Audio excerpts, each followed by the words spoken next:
You've got a big decision in front of you, don't you? It's the third quarter now, 2024. This year is flying by, and you've been preparing for buying a new home. And so now you're there, and the question is, are you going to buy an existing home or are you going to buy a new build home?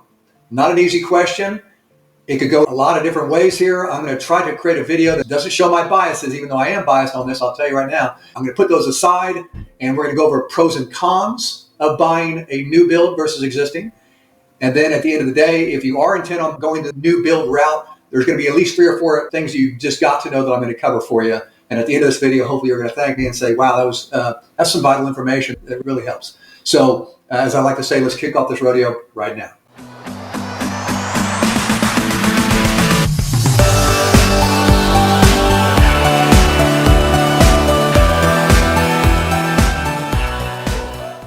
Hi folks, I'm the mortgage patriot Kevin Fagan on your side, nestled here in the hill country above San Antonio, Texas, serving proud Texas and all you great folks all around the country. So as I said, another great one today because we're talking about an important topic. If you want to buy a home, what are you going to buy? Are you going to buy an existing home or are you going to buy a new build?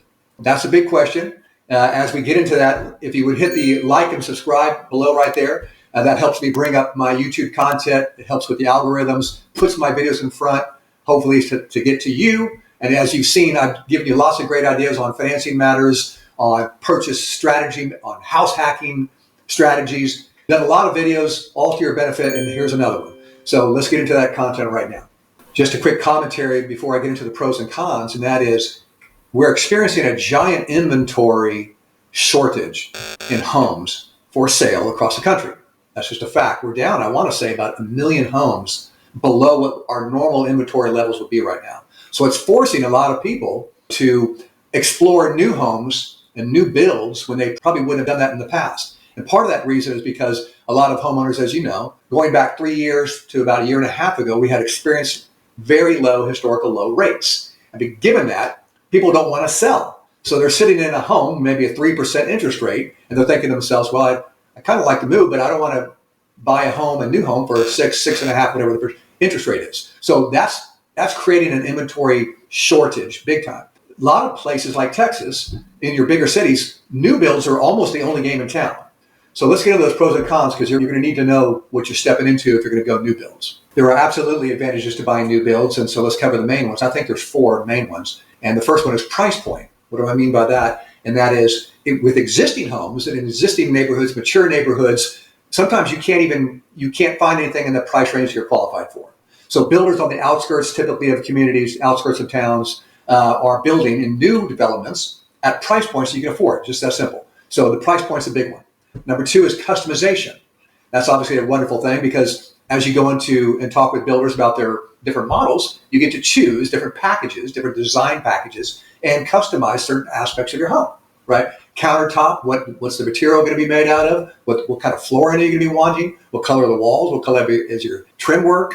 That's all fun and exciting, and that's just a major advantage of a new build. The third big advantage or pro would be once the house is built, the builder gives you a warranty for usually about 12 months, sometimes longer on certain systems. And so that gives you some comfort in knowing that you've got that covered. Now, of course, on an existing house, you can buy a home warranty, but again, that you're coming out of pocket for that. Here, the builder is going to include their warranty in that final number.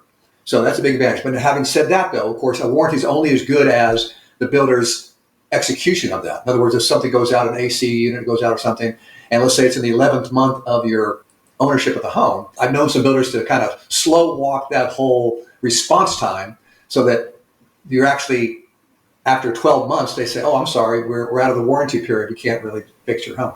What you want to do is you want to kind of find out the reputation of your builder. One good idea is to go either online somehow, find a neighborhood group, maybe Facebook group in that development area, ask about the builder warranty and what people's experience has been with that, and maybe you get some ideas on how much they back their own warranty. Let's talk about the last big advantage or pro of buying new builds, and it's incentives. Incentives can be very, very large. It's going to depend on the market forces, meaning if the builder is moving inventory quite quickly without having to offer many incentives, then you're not going to get many incentives. But if their own inventory started to back up a little bit, those inventories start to really blossom and just explode even. So you're going to be potentially offered $10,000, $15,000, $20,000 more, depending on the price points, from a builder. And you've got to know, and we're going to talk about this right after this, you've got to know how to look through all this and analyze it properly, because everything's negotiable. So let's get into things you must know if you're going to go the new build route. So the first thing you really need to know, and I've already mentioned it, and I can't say this enough, is that everything, and I mean everything, is negotiable. The price is negotiable. The upgrades are negotiable. The design elements are negotiable. The financial incentives are negotiable. Everything is negotiable. But if you're just representing yourself, in other words, if you don't have a buyer representation in place already, or at least an agent's name in place already when you go into a showroom, you're going to get eaten alive. Because even though they're going to be wonderfully nice, they know their numbers, and they're not there to represent you. They are representing the builder. And even though they're going to show you, let's say our package is $300,000 a house, and we're going to give you $10,000 worth of financial incentives, and we're going to buy that rate down to 5.5 instead of 6.5. Sounds like a great package. Well, guess what? They're giving that to everybody. Bringing on an agent that knows what they're doing, like myself, who's in a unique position because I'm both a loan officer and an agent, and I know both sides of the deal. I know the numbers, and I know the games that the agents play on the listing side from the builders. You need that of someone like me in place so that we can help negotiate even a better deal for you. And if they're giving you $10,000, we'll show you how we're going to save $20,000. So we're going to get better than the package that they're going to give everybody. So do this for me, if you would, please. If you're thinking about a new build, which is great, tell me in the comment section what community, as in what area of a city or state that you're looking in. And if I can contact you, because I want to be able to register myself, it's called registering, with that builder that you might be going to visit on the weekend.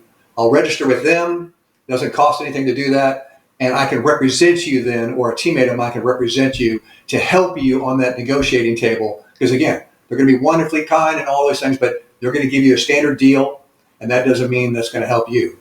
Everything is tilted to the builder's side. I'm going to get into some of those things right now, but trust me when I say their contract is not a good one, and you've got to have somebody experienced looking at the numbers as well as the language of the contracts. Here's another big one you need to know, and it's about the contract, like I mentioned earlier. The contract from the builder is not at all a fair contract typically. It's tilted completely towards the builder's advantages. Most of the states do not require the builders to use a common form that the state uses on the whole. Builders a lot of times get to use their own unique contract purchase agreement. And in that language in there could say anything. So a lot of times you're left as a potential buyer, you're going to put up what's called an earnest money. You've heard that term before. A lot of times they'll call it the builder deposit. You're going to put up a deposit up front. In an existing home, earnest money is not typically at risk until after a certain option period is done. But on the builder side, you might come up with $10,000, $15,000 to write a check just to hold a house that won't be ready for even 6 or 7 months. And the builder deposit sometimes is larger than on an existing home. And that $10,000 or $15,000 is at risk day one unless certain small things happen. Meaning you could lose your earnest money if you back out and you don't have a time period, an option period to back out of. You're not protected. And there's other clauses typically in a builder's contract that work against you as well. An experienced agent in that area will understand what language to look for and how to help you. That's a big one. A couple more things you just really have to know with new builds is you need to be very, very flexible when you move. Because you might come into their showroom, they show you that model home, it's a beautiful home, and guess what? That's not the home you're going to get. Those model homes are always have every single upgrade, every single beautiful fixture that aren't in your standard package. But anyway, you get enthralled by the model home, you give them a large deposit, which is at risk, like we just said, and now they're saying, okay, great, we're going to finish this home in 6 or 7 months, we'll be ready, you'll be ready to move in by March the 1st. You gear up for that, and you've got a lease in place that, and you're timing your lease just right. But guess what? As you're approaching January, February, and you're talking to the builder rep now, they say, oh gosh, turns out we've had some issues. We're a little bit behind on schedule. It's not going to be March. It's going to be May. And you're stuck. Now you have to either re-up on your lease or you're going to get hit with a higher month-to-month rental expense versus what you were paying. These happen all the time. So you've got to be extremely flexible and ready to understand that there's going to be variations on when a house is going to be finished or not. Lastly, there's what we call special assessments. And what are those? Well, you're going to be paying property taxes, of course, along the way, but you have sometimes in these new communities a special assessment, which is a local tax on top of the normal county and other city and school district taxes to pay for a certain project like this community. So it could add quite a bit of monthly expense to you, monthly payment, maybe $200 to $500. I've seen even higher than $500 per month. It's not a small number. And yes, it goes away after a certain time, but it doesn't go away anytime soon. They're not going to tell you about that when they're talking about their wonderful $10,000 of incentives and 4.99% interest rate. There's sometimes special assessments. And once again, someone like myself who's a loan officer as well and can look at numbers and can grind them out with anybody, you're going to need somebody on your side like that to help negotiate this whole deal. Do not step into these things lightly. There's all kinds of ways for a new build to get a big advantage over what you could have had you used an agent. So as I mentioned earlier, if you would in the comment section, tell me what area you're trying to look in for new builds if that's the case. It could be north of Dallas, Texas, south of Tampa, Florida, whatever your case may be. Let's connect together. I want to register with that builder, or one of my teammates will register with the builder. Now we're on your side as a strong negotiator. We're going to reduce your liability. We're going to improve your situation in terms of cost and or increase your incentives. We're just going to give you an overall better deal. I'm Kevin Fagan, Mortgage Patriot on your side. Make it a great one, folks.